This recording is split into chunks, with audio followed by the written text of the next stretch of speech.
The map Brian Hooker drew for federal investigators pointed to a shallow channel, but the digital footprint extracted quietly from his own device told a completely different story.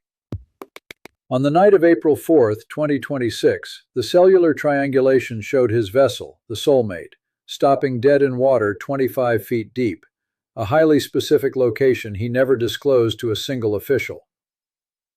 For 55 days, search operations scoured the exact wrong area for Lynette Hooker, based on screenshots from a Navionics app. Now, the U.S. Coast Guard Investigative Service has physical control of the evidence, and what they are finding inside the data doesn't just contradict the husband's official timeline, it dismantles it entirely. The mainstream version of this disappearance is missing the most critical forensic details.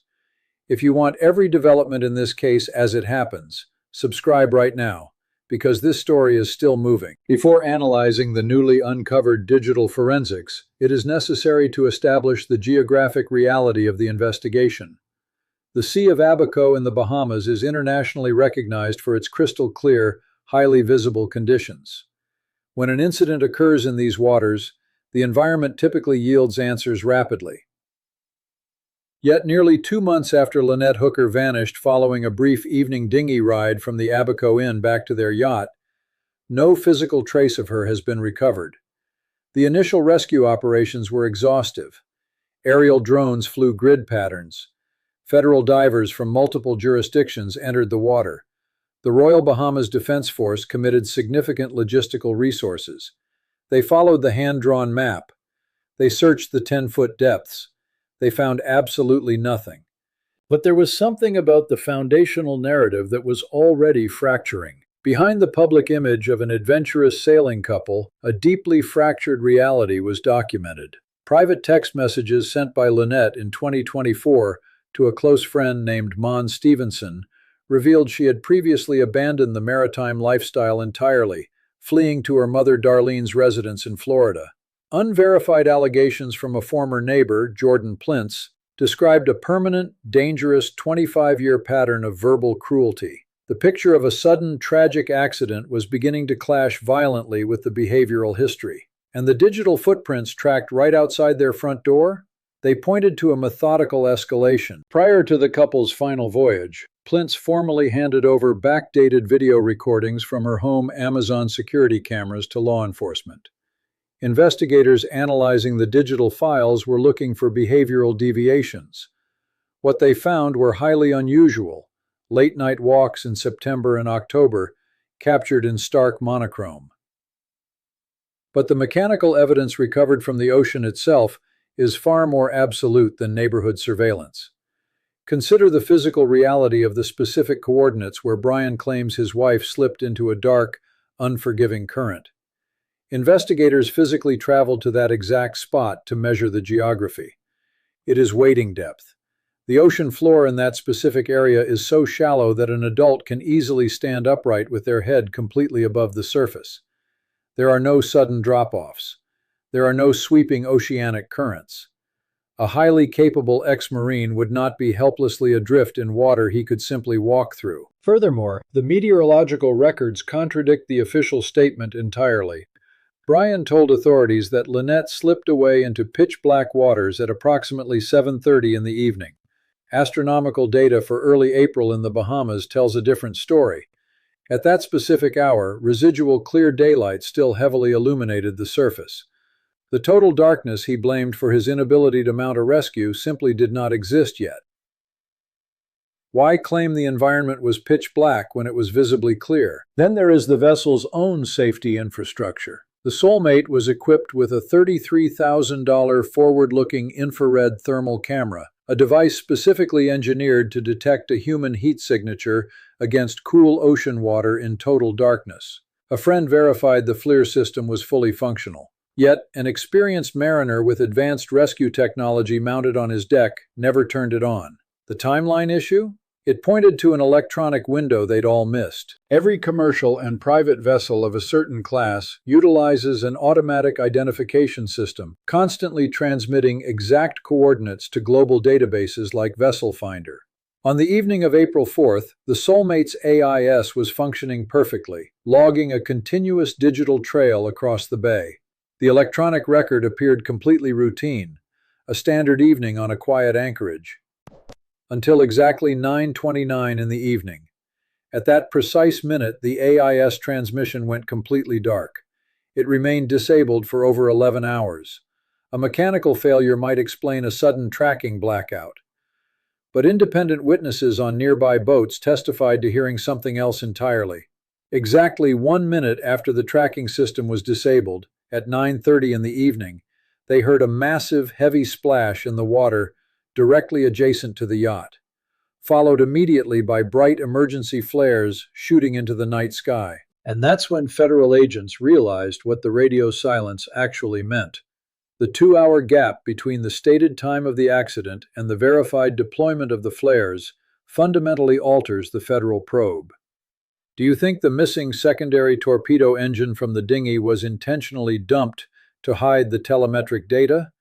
Or is there another reason it vanished before the U.S. Coast Guard Investigative Service seized the vessel? If the next filing changes what we covered today, you'll want to be here for it. When the U.S. Coast Guard Investigative Service finally assumed operational command of the maritime scene, they brought highly specialized assets. On June 3, 2026, the Broward County Sheriff's Office deployed a certified cadaver detection animal named Maggie to Hopetown. Understanding what this specific deployment communicates is vital. A standard search and rescue dog looks for the living.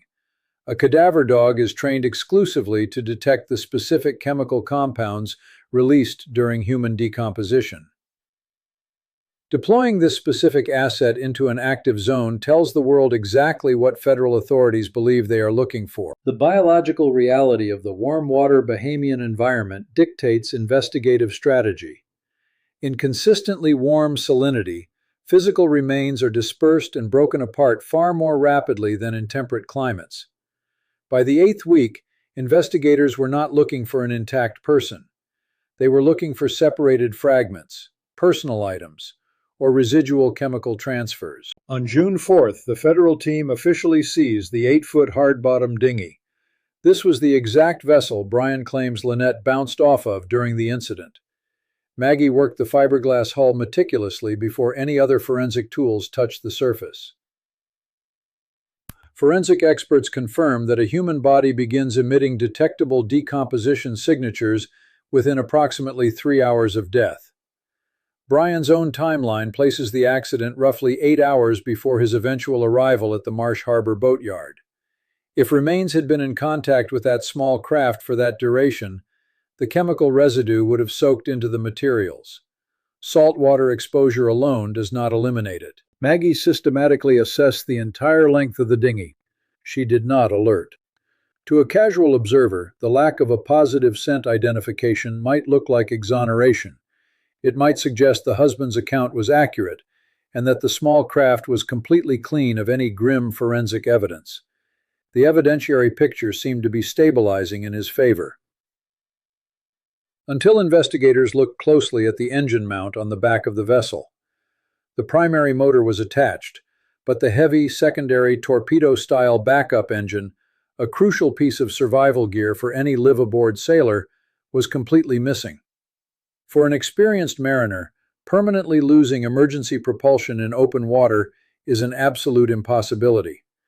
What they realized about that missing motor: the missing engine was not just heavy metal, it was a potential source of internal telemetrics and battery data. And it was not the only heavy equipment unaccounted for in the official inventory. Lynette's daughter, Carly Ashworth, provided investigators with a disturbing anomaly regarding the couple's diving gear. Scuba tanks had been professionally filled at Great Guana Key on April 2nd. However, no recreational diving occurred over the subsequent 2 days. Yet several heavy lead weights were suddenly missing from Lynette's personal scuba weight belt. Carly pointed authorities toward a specific abandoned harbor. Almost immediately, the U.S. Coast Guard Investigative Service deployed a remotely operated underwater vehicle, an ROV, directly into those murky waters. They are not scanning for a woman caught in a surface current. They are looking for someone deliberately weighted down. The operational friction during the search was intense. At one point, following a meeting with senior officials, the Royal Bahamas Police Force directed that American investigators could no longer utilize privately arranged local captains. All logistics were restricted to official government vessels. Despite the mid-operation logistical hurdles, the Bahamian authorities formally handed over a substantial classified evidence package to the Coast Guard cutter before its departure on June 5th. Meanwhile, the primary vessel itself sits inside a secure facility in Fort Lauderdale. There, the FBI at Quantico is meticulously dismantling the interior of the Soulmate, utilizing advanced MVA key wet vacuum technology. This specialized equipment is capable of extracting microscopic bone fragments or single submerged hairs. They do not need an entire physical body to match the DNA sample Carly Ashworth recently surrendered. Currently, there are unverified reports from close associates, including Blaine Stevenson, suggesting Brian Hooker has fled the country, potentially crossing the California border into Mexico. Because formal murder charges have not yet been filed, he remains legally unhindered. The tactical delay in filing charges allows investigators to build an airtight chain of custody. We have seen this exact procedural strategy applied to maritime law before. The deliberate evidentiary pacing and jurisdictional hurdles closely mirror the Isabella Hellman case, where Louis Bennett initially claimed a tragic accident at sea before the digital tracking data and intentional vessel damage proved otherwise. When law enforcement stops relying on witness statements and starts mapping the cellular triangulation and digital footprints, the ocean cannot hide the truth indefinitely. The failure to recover remains after 8 weeks does not mean the system has failed. It means the prosecution is relying heavily on negative evidence, proving that the defendant's physical claims are scientifically and geographically impossible.